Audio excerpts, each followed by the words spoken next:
రాయలసీమలోని కర్నూలు పరిధిలోని 4 జిల్లాల్లో crime rate తగ్గిందని చెప్పారు డీఐజీ కోయ ప్రవీణ్. గండికోట బాలిక హత్య కేసులో దర్యాప్తు జరుగుతోందని ఇప్పటివరకు ఎలాంటి ఆధారాలు లభించలేదని తెలిపారు. దర్యాప్తులో వేగం పెంచి కేసును త్వరలోనే ఛేదిస్తామని పేర్కొన్నారు. తమపై ఎలాంటి రాజకీయ ఒత్తిళ్లు లేవని చెబుతున్న డీఐజీ కోయ ప్రవీణ్ తో ఐ న్యూస్ కర్నూలు ప్రతినిధి ధరణి కిషోర్ ఫేస్ టు ఫేస్. పరిధిలో జరుగుతున్నటువంటి క్రైమ్స్కు సంబంధించిన వివరాలను ఇక్కడ తీసుకుంటున్నటువంటి చర్యలకు సంబంధించి అడిగి తెలుసుకునేందుకు మనతో డిఐజీ కోయ ప్రవీణ్ ఉన్నారు. ఆయన అడిగి తెలుసుకుందాం. సార్ చెప్పండి, ఈ యొక్క సంవత్సర కాలంలో అంటే కొత్తగా ఈ ప్రభుత్వం వచ్చిన తర్వాత డిఐజీగా మీరు ఇక్కడికి వచ్చారు.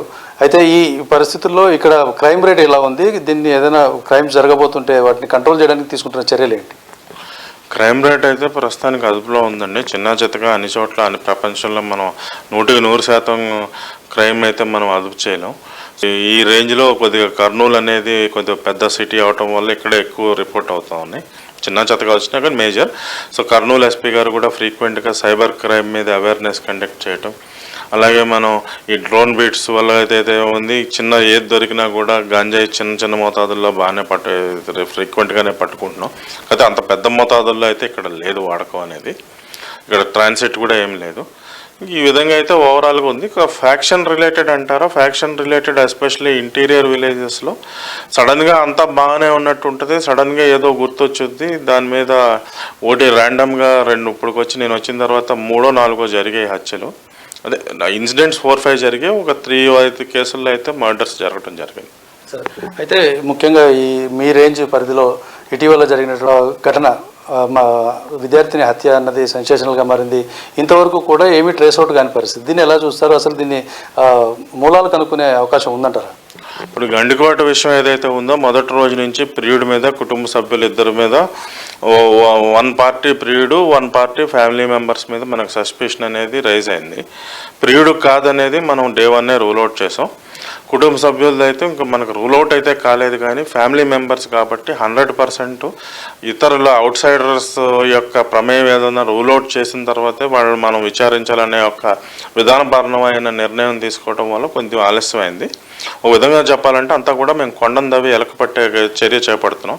పూర్తిగా టెక్నికల్. అక్కడ ఆ ప్రాంతంలో కూడా ఎటువంటి ఈ యొక్క హత్యకు సంబంధించి ఎటువంటి ప్రత్యక్ష సాక్షులు లేకపోవటం, ఆ పరిసర ప్రాంతాల్లో ఎక్కడ సీసీటీవీ కెమెరాలు లేకపోవటం వల్ల ఏదైతే ఉందో టవర్ డంప్ అనాలిసిస్ మీద ఇప్పుడు వరకు మనం చేసుకుంటూ వచ్చాం. సో 90% ఆ రోజు అయితే 350 మంది సందర్శకులు గండికోటను విజిట్ చేశారు. సో వాళ్ళందరినీ మనం రూల్అవుట్ 90% అయితే ఇప్పుడు వరకు వాళ్ళందరినీ ఐడెంటిఫై చేసి రూల్అవుట్ చేసుకుంటూ వచ్చాం.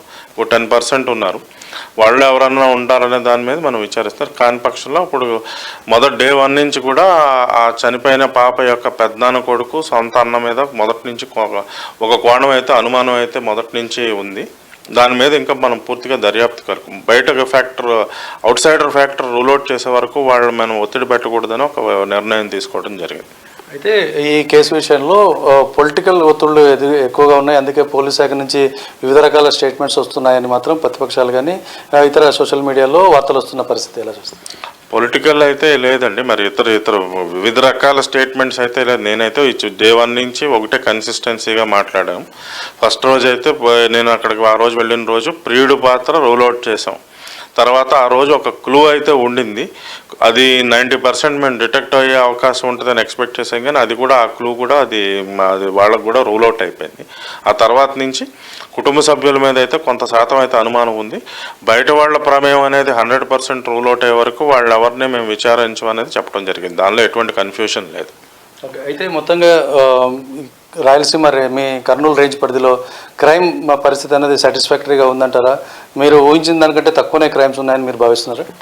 నేను వచ్చినప్పుడు నాకున్న అవుట్ సైడ్ నాలెడ్జ్ వల్ల అయితే ఉన్న దాంతో పోల్చుకుంటే చాలా ప్రశాంతంగా ఉన్నట్టు. అందులో ఈవెన్ లెస్ దెన్ 50% ఉంది ఇక్కడ క్రైమ్. Thank you. ఇది డిఐజీ కోయ ప్రవీణ్ గారు చెప్తున్నది. పూర్తి స్థాయిలో తాను ఊహించిన దానికంటే కూడా తక్కువ క్రైమ్ రేటు నమోదవుతుంది కాబట్టి భయపడాల్సిన పని లేదు. చిన్న చితక క్రైమ్స్ జరుగుతున్నప్పటికీ వాటిని ట్రేస్అవుట్ చేయడంలో పోలీసులు ముందే ఉన్నారు. అది ప్రజలందరూ కూడా సైబర్ క్రైమ్స్ బారిన పడకుండా, అత్యాశకు పోకుండా జాగ్రత్త వహించాల్సిన బాధ్యత ప్రజల మీద ఉంటుందని చెప్పి కోయ ప్రవీణ్ చెప్తున్న పరిస్థితి. వీడియో జర్నలిస్ట్ రామ్తో కలిసి ధరణి కిషోర్, ఐ న్యూస్, కర్నూలు నుంచి.